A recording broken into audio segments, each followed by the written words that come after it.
Bem, bom dia a todos. A ideia hoje é conversarmos sobre soluções de equação de camada limite, equação de Prandtl, e nós vamos desenvolver soluções para o fluido viscoso sobre uma placa plana semi-infinita, as soluções que são frequentemente chamadas de soluções de Blasio. Eu vou rapidamente definir qual é a geometria do problema e depois a gente começa a discutir o problema em si, as equações, a partir das equações, etc. Então, o tópico da discussão hoje é a solução das equações de camada limite. O que eu vou querer agora, então, trabalhar com o seguinte problema. Dada uma placa, essa placa está alinhada com o escoamento, sobre ela passa o escoamento com velocidade uniforme conhecida, a velocidade é constante. A placa tem um certo comprimento L e nós conhecemos as propriedades do fluido, a viscosidade do fluido e a densidade. Então, o que desejamos fazer? Obter uma solução que a gente discutiu na última aula, que é essa tênue região de escoamento que se forma na superfície do fluido, é uma região bastante estreita, de espessura delta, que nós chamamos de camada limite. Então, a gente quer obter a solução para camada limite. Então, na aproximação que nós vamos fazer agora, é uma aproximação que na realidade não é muito verídica. O que nós vamos fazer? Nós vamos assumir que o campo externo de velocidades ele não é, de alguma forma, perturbado pela presença da camada limite. E na realidade não é isso que acontece. Mesmo a camada limite sendo bastante estreita, como o perfil que entra na camada limite é uniforme, e a gente discutiu isso em duas aulas anteriores, como o perfil que sai da camada limite não é mais uniforme, existe um déficit pequeno de massa aqui. Parte da massa que entrou não foi a massa que deixou por aqui. Então essa massa, se entrou por aqui, não saiu por lá e não saiu pela parede, ela só pode ter saído por um lugar. Então tem um pequeno deslocamento do escoamento externo, que eventualmente alteraria o escoamento externo.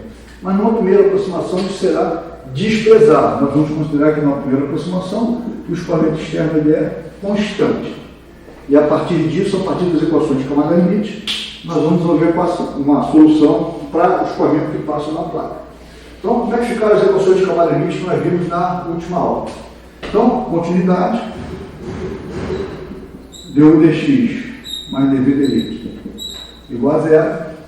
E a equação de conservação da quantidade de movimento na direção x, que eu vou escrever aqui na forma dimensional. Vai ficar u du dx mais v du dy igual. Teria aquele termo, vamos levar o termo aqui, que era u du dx, e finalmente o termo viscoso, d2u dy2. Mas acabamos de considerar que esse termo não é assim, ele não se altera quando eles passam, quando eles escoam sobre a camada limite. Então, esse termo será desprezado e, por hora, consideramos que ele é nulo. Então, o que a gente quer resolver é este problema aqui. Então, a partir disso, eu vou fazer uma mágicazinha que, ao longo da aula, vocês vão perceber como é que a mágica funciona. Para fazer a mágica, eu vou introduzir o conceito de linha de corrente. A gente discutiu isso também, o que é linha de corrente? É um lugar geométrico. O lugar geométrico, os vetores de velocidade coincidem com os vetores tangentes a curva, coincidem com os vetores de velocidade. Nós já vimos aulas também especiais sobre linhas de corrente, linhas de trajetória e linhas de emissão. O que a gente está considerando ali agora, portanto, são linhas de corrente. E qual é a definição de linha de corrente? Então, dado uma linha de corrente, que a gente vai chamar de psi, se a gente fizer a derivada disso aqui com relação a y, a gente tem a velocidade na direção longitudinal. E se eu tomar a derivada agora com relação a x, isso aqui vai me dar a velocidade da direção transversal. A vantagem de linha de corrente é que linha de corrente naturalmente conserva massa. Por exemplo, eu tenho duas linhas de corrente. Todo fluido que passou aqui, em A', ele é obrigado a passar em B'. Qualquer área que determine nesses limites entre as duas linhas de corrente. Por quê? Porque uma linha de corrente, por definição, não permite escoamento cruzado. E o que eu escrevi aqui agora no modo físico, matematicamente vocês verificam que se vocês substituírem essa equação da equação da continuidade, a equação da continuidade ela é automaticamente satisfeita. Então, a gente vai fazer esse pequeno artifício para que nós possamos resolver apenas, vamos nos concentrar na solução dessa equação. E aí eu vou fazer a seguinte transformação de variáveis, vamos ver se funciona. Eu vou supor que esse psi, ele é raiz quadrada de mi, um x, um f de eta. Isso aqui parece mágico, daqui a pouco eu vou explicar para vocês porque isso eventualmente é desse jeito. E vou definir uma variável agora, uma nova variável, eta, da seguinte forma. Isso aqui é y, deixa eu pensar aqui, u sobre nx. Tá? Esse u sobre nx apareceu na última aula, ele está aqui um pouco um jeito disfarçado, mas logo vocês vão entender do que se trata esse Newton x.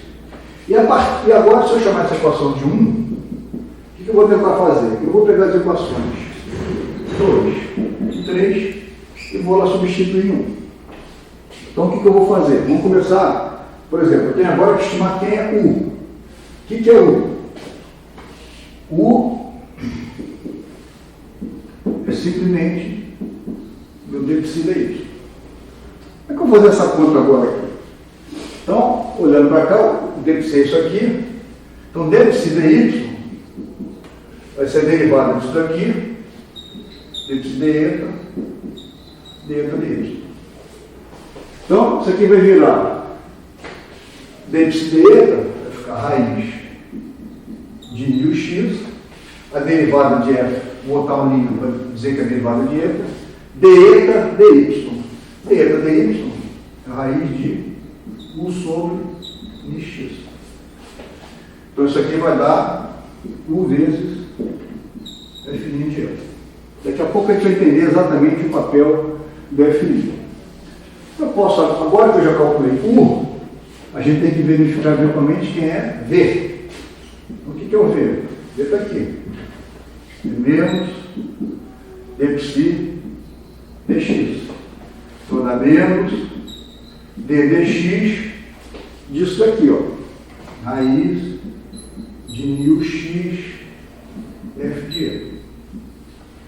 Então, como isso aqui tem x e aqui também tem x, para a gente fazer a derivada, vai ser a derivada do produto. A derivada do primeiro que multiplica o segundo, a derivada a derivada do primeiro que multiplica o segundo, o primeiro que multiplica a derivada do segundo.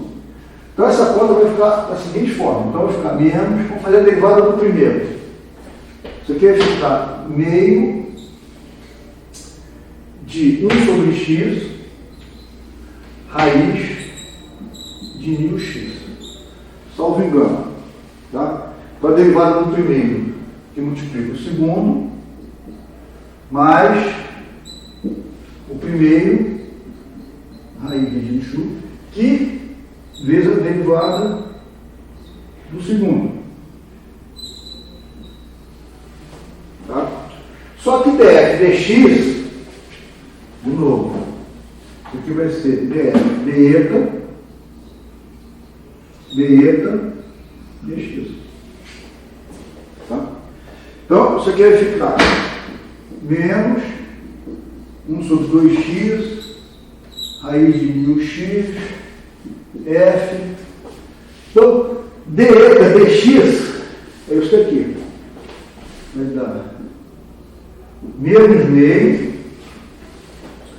tá certo? Menos meio sobre x, vou botar um x aqui então, menos meio x multiplicado por eta. Isso é deta dx. Vezes raiz de mi o x, tudo isso vezes f'. Então nós temos agora as expressões para u e para v. Vou apagar agora esse quadro. Vamos calcular agora expressão para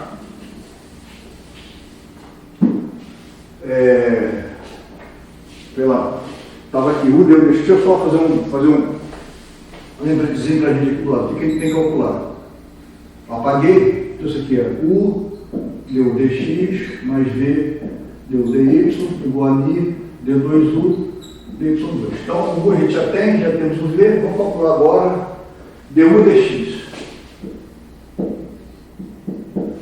Então, du dx, eu já tenho U, é isso aqui, ó.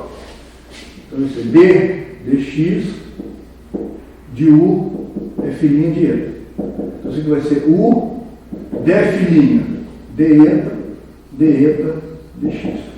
Então, isso aqui vai dar U. O deta dx nós já tínhamos feito, vamos fazer de novo. Isso aqui dá menos meio sobre x vezes eta, vezes f mais 2. Então, eu já tenho U du dx, du dy. Eu vou ficar du dy. Du dy vai ficar o seguinte. ddy de o f'. Então isso aqui vai ser U df' de eta dy. Isso aqui vai ficar U de eta dy, é raiz de 1 x. F barra 2. Ok? Bom, então finalmente o que falta a gente fazer agora? Eu já tenho du dx, tenho du dy. Eu posso calcular, falta o d2 do dy2, né? d2 do dy2. Então d2 do dy2, de novo, vai ser aquilo ali, U sobre raiz de x, né? Vezes df do arlinhas dy. Então isso aqui vai ser U. Não, isso aqui não dá, isso aqui é, calma, vamos ver escrever direito assim com calma. Vai dar U raiz de U sobre x df do arlinhas dy igual a U raiz de 1 de x. Então, df do arlinhas de eta dy. Então, d eta dy vai aparecer aqui mais um raiz de 1 de x. Isso aqui vai ficar f. Então, o que a gente vai fazer agora? Vamos substituir isso aqui tudo na equação geral. Então, como é que vai ficar essa conta aqui, eu acho?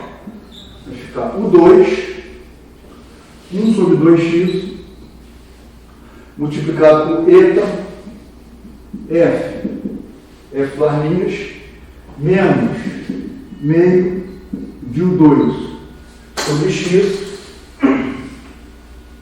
f barrinhas, mais meio de U2 dividido por x, eta, f barrinhas, igual a ni U2 sobre ni x, f perninhas. Então, surpreendentemente, esse termo corta com esse, e essa equação aqui fica com a seguinte forma: o ni corta com ni, isso aqui fica da seguinte forma: 2 f perninhas mais f barrinhas é igual a 0. Ou seja, reduzimos a nossa equação diferencial parcial original a uma equação diferencial ordinária terceira ordem. A gente viu que na Weierstrass era uma equação de segunda ordem, mas era uma segunda ordem chatinha. Tinha duas derivadas em x, duas derivadas em y. Como se fosse quatro ordens combinadas, né? Duas em x, duas em y. Quando fizemos a equação de Camada-Limite, apareceu a equação de terceira ordem. Porque lembra? Em Camada-Limite, o termo d2u dx2 ele tinha sido perdido. Então, o que o Blasius tinha agora? Ele tinha que resolver essa equação. 2 F3' mais F é igual a 0. Então, se a equação de terceira ordem, quais são as condições de contorno? Precisa de 3 condições de contorno. A gente sabe que o que nós sabíamos? Quando o y era 0, a gente viu na última aula, o U era 0. Quando o y ficava grande, ele se afastava da parede, o U quando ia para o infinito, o Uzinho tendia para o grande. Mas a equação de terceira ordem. Qual é a outra condição que a gente vai utilizar? Nós vamos utilizar o fato da placa ser sólida. Então, se a placa é sólida, quando o y for 0, o V também é 0. Então, a condição de y igual a 0 significa que o Uzinho, que é o Uzão, F' na parede, tem que ser 0. Ou seja, quando y igual a 0, ou seja, quando o eta for 0, F' tem que ser 0. Isso aqui é a condição de não deslizamento. Não deslizamento. Agora, tem a condição, também quando o eta for 0, eu preciso um pouco a condição de não penetrabilidade. Então, olha só, como é que faria o V? O V para a gente ele tem um F menos um eta F'. O F' já é 0. Então, para que o V seja 0, o que acontece? O F também tem que ser 0. E, finalmente, quando o eta tender para infinito, o F precisa ter, o F', né? O F' é o U, o F' precisa tender para 1. Então, nós temos, isso aqui é a condição de não penetrabilidade. Então, temos agora, isso aqui é a condição no infinito. Então, temos agora uma equação de terceira ordem e temos 3 condições de contorno. É só resolver esse problema. Como é que o Blas resolveu esse problema? Ele resolveu por expansão em série. A solução de Blas é fácil de mostrar que ela não é única, mas ela satisfaz o problema. Ela não é única por um motivo técnico, tecnicamente, isso pode ser discutido com mais calma, a gente não vai discutir isso aqui agora. Mas ela mostra, satisfaz exatamente, o perfil de Blas, ele satisfaz exatamente o que acontece com um escoamento laminar sobre uma placa plana. E aí, assim, na apostila, o que eu discuto? Eu discuto um pouquinho lá da solução analítica do Blas e tem um modo de resolver também essa equação do ponto de vista numérico. Quando essa equação foi resolvida, quando a equação de Blas foi resolvida, agora o atrito da parede podia ser calculado de um modo rigoroso. E de acordo com o Rodin lá acima, isso parecia, durante muito tempo, isso era como se fosse black magic, isso era magia negra, porque não havia medições diretas do atrito da parede para que fosse a teoria de alguma forma consolidada. A primeira medição direta de atrito na parede foi em Caltech, em 1953. Foi um indiano, um dom chamado Dhawan, que foi um cara importante, e o Dhawan, quando saiu de Caltech, voltou para a Índia, ele foi diretor do National Aeronautical Lab, e ele criou uma geração de aerodinamicistas na Índia, que foi muito importante. Dessa geração nasceram o Rodin lá acima, o Srinivasan foi aluno do Rodin, o Rodin foi aluno do Dhawan, e essas coisas realmente em educação são muito importantes. Eu já tinha discutido isso com vocês, a qualidade ela tem que se fazer de uma maneira bem consolidada. São grandes mestres que vão formar grandes alunos e assim por diante. Então, a ida do Dhawan foi para Caltech, nos anos 50, trabalhou com Hans Lippmann, conheceu o von Karman no final de vida, conheceu o Clark Millikan, conheceu um bando de gente importante, o Stanley Cosin estava lá em Caltech nessa época. Então, assim, tradição em educação, em tecnologia, é muito importante. A equação de Blas, controvérsias, né? Tudo naquela época tinha controvérsias. A maioria dos textos diz que era de 1908, mas poderia também ser de 1907. Frequentemente naquela época, os congressos, os desenvolvimentos aconteciam um ano e a publicação acontecia no ano seguinte. Então, é fato corrente, um congresso de 37, eventualmente, ou de 38, por exemplo, o congresso da IUTAM foi em 38. Os papers do congresso de 38 são referidos como se fossem em 39, porque os análises só foram impressos em 39, só se tornaram disponíveis em 39. Então, a equação de Blas é de 1908. O Blas foi um pesquisador importantíssimo porque, além disso daqui que ele fez, ele foi muito importante e ele tem a lei de base de resistência para escoamentos em tubos lisos, que é a famosa relação de Blasius de -1/4. Só que o Blasius, cerca de 1912, por aí, a lei de Blasius eu acho que é 1913, posso estar enganado, mas acho que é 1913, pelo motivo que eu acabei de falar, ela foi publicada depois do que ela foi desenvolvida. Em 1912, o Blasius recebeu uma oferta para trabalhar numa escola técnica em Hamburgo, acho que foi em Hamburgo, e ele foi para lá, se mudou, abandonou a ciência do modo geral. Teve 6 anos realmente de ciência. A conversa de corredor é que o Blasius, por essa época, quando ele recebeu o convite, ele percebeu que tudo que ele tinha feito de relevante na vida, de alguma forma, tinha sido coisas que o Prandtl tinha iniciado a ideia original. E ele estava se limitando a desenvolver aquilo. E aquilo parece que teve um efeito grande no comportamento dele. Ele se transformou num professor de escola técnica e foi cuidar de galinha. Então, e o que é interessante é o seguinte, isso aqui é muito valorizado, mas a relação do -1/4 também para atrito em tubulação é muito valorizada. Ele é usada para calibrar instrumentos, essa coisa toda. Só que o Prandtl, ele guardou a lei log para ele mesmo. A relação do atrito para o escoamento de tubulação baseado na lei log, ele é muito mais acurada, é muito mais precisa do que a relação do -1/4. Só que a lei log é de 1933, ou seja, 20 anos entre um avanço importante e o outro avanço. E o que os alemães estavam fazendo naquela época em Goethe não era uma coisa qualquer, era uma coisa séria. Então a ciência, a tecnologia é assim.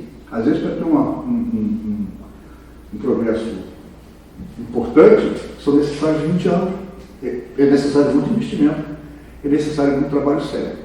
E a lei logarítmica ainda é hoje a lei que é utilizada para calcular arrasto de tubulações, seja o escoamento de tubulações lisas, seja o escoamento de tubulações rugosas. Nós vamos ver isso depois com calma, mais na frente no curso, vai ter uma aula específica sobre isso. Agora, eu passei para vocês o material bibliográfico, leiam o capítulo 20 do Schlichting, leiam o capítulo 21, porque eles são absolutamente brilhantes, e nenhum engenheiro pode viver de qualquer forma na vida sem o capítulo 20 do Schlichting, não existe. As relações funcionais todas que vocês vão usar na sua vida profissional, elas estão lá. Então, o que nós fizemos hoje foi relativamente sofisticado. O último comentário sobre Blasius é que, de novo, então vamos lá, a situação é de a redução de camada limite de 1904, 1905, dependendo da fonte, de 1904, o Blasius, 1908 ou 1907, dependendo da fonte. A solução numérica rigorosa dessas equações foi em 1938, do Howarth, na Inglaterra. Então, em 1938 existia agora uma solução numérica bem mapeada do que tinha realmente acontecido. Então, a discussão de hoje foi uma discussão singela, baseada no que eu acabei de colocar no quadro, e aí, com todos os desenvolvimentos que eu fiz, eu vou apagar isso aqui e vou lembrar o seguinte. Apareceu um ETA lá que eu falei para vocês que era misterioso. O que era aquele ETA? O ETA, ele tinha aparecido da seguinte forma. O ETA, ele era Y, U e X. Eu vou escrever o ETA agora de uma forma um pouco mais atraente. Eu vou escrever assim, Y dividido por raiz de XU. Vocês lembram o que era isso aqui? De onde é que veio isso aqui? O que a gente viu na última aula? Nós vimos o seguinte, o delta de X, empiricamente, tinha sido definido como sendo aproximadamente 5 raiz de XU. Então, esse ETA misterioso, o que ele era? Ele é Y sobre delta de X. Então, esse delta sobre X, o delta é a variável de escala da camada limite, de comprimento. Então, o que significa isso? O que eu comentei na última aula? Iríamos fazer analogia entre triângulos semelhantes. Vocês estavam lá no primeiro grau, queriam fazer um monte de figurazinhas semelhantes. O que o professor explicar para vocês? Pega um foco. Bota suas geratrizes. E faz o seu triângulo. Então, o seu triângulo. Se você quiser ampliar o seu triângulo agora, o que você faz? Basta que você trace paralelas. E essas paralelas, cada uma dessas figuras, se eu tiver a razão entre esse lado e esse, é a mesma razão entre esse lado e esse, é a mesma razão entre esse lado e esse. Então, se eu conhecer um triângulo, só tenho esse triângulo aqui, vou botar o triângulo preto. E se você me der um lado do outro triângulo, é a única coisa que me basta. Eu não preciso mais conhecer os três lados do triângulo, mas conheço um. E como eu sei que eles são semelhantes, uma vez que você me deu esse, agora eu vou lá e construir o segundo.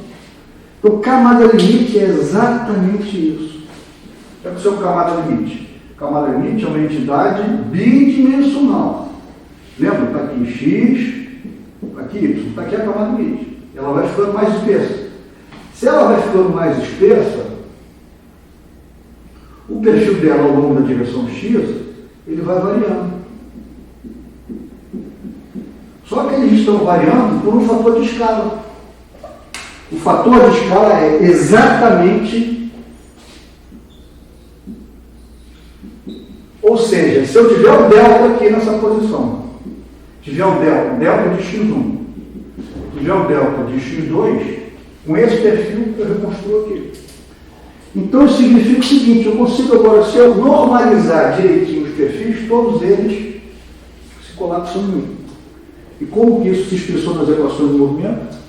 Uma equação diferencial parcial se transformou numa equação diferencial ordinária. Então, semelhança é um conceito importantíssimo que possivelmente eu vou dar uma aula particular sobre isso. Isso não é objeto desse curso. Esse é objeto do curso de MECFLU 1. Se vocês não entenderam o que eu acabei de falar aqui agora, vocês não estão em dúvida, vocês estão em dívida. Mas o professor, ele é camarada. Então, nas próximas aulas, eu vou falar um pouquinho sobre essas questões todas. Então, vou terminar o que eu tinha para falar hoje por aqui. Na próxima aula, o que eu vou fazer? Eu vou tentar concluir as partes, tudo que diz respeito a escoamento laminar. Então, vou falar um pouquinho sobre camada epistêmica, vou fazer um purpuri de várias coisas. E vou terminar a aula lembrando o seguinte: todas esses documentos que vocês têm consultado no YouTube, eles não são exaustivos. Tudo que vocês estão sabendo no curso não está aqui. Isso aqui são documentos complementares às aulas presenciais. Tudo que eu estou comentando aqui com vocês, nas aulas presenciais, é discutido com muito mais apuro, com muito mais calma. Então, a mensagem é o seguinte: isso aqui é importante, mães, desenvolvam o hábito de estudar, sentem e estudem com afinco. Tudo que eu falei para vocês aqui é bobagem, não interessa. O que interessa é o que o Prandtl diz para vocês. O que interessa é o que o Sidney Goldstein diz para vocês. O que interessa é que, eventualmente, o Batchelor diz para vocês, é que os livros que eu recomendei para vocês, o Rosenheim e o Batchelor, eles dizem. Então, se acostumem, por favor, podem ouvir o que o velho tem para falar para vocês, mas se acostumem a ir para a literatura e retirar os conceitos diretamente das fontes primitivas. Isso é importantíssimo. Porque tudo que eu falei para vocês aqui, não foi eu que fiz, foram outros que fizeram. Então, o pensamento original foi o deles. E tudo que eu falei aqui pode ter sido uma grande bobagem. Como é que vocês vão sabendo isso? Se vocês forem aos textos originais. Então, assim, recomendação final da aula, por favor, estudem. Porque na idade que vocês têm agora, isso é o que vai ficar para a vida de vocês. O que vai ficar para a vida de vocês é só a educação. E a educação que vocês recebem na FRJ, acreditem, não é uma educação trivial. Vocês vão ser carregados ao longo de toda a vida pelo que vocês estão aprendendo nesses banquinhos de universidade que vocês estão vendo por aí. Então, pessoal, está tudo certo. Na próxima aula, então, eu volto falando para vocês um pouquinho sobre tópicos especiais. Obrigado.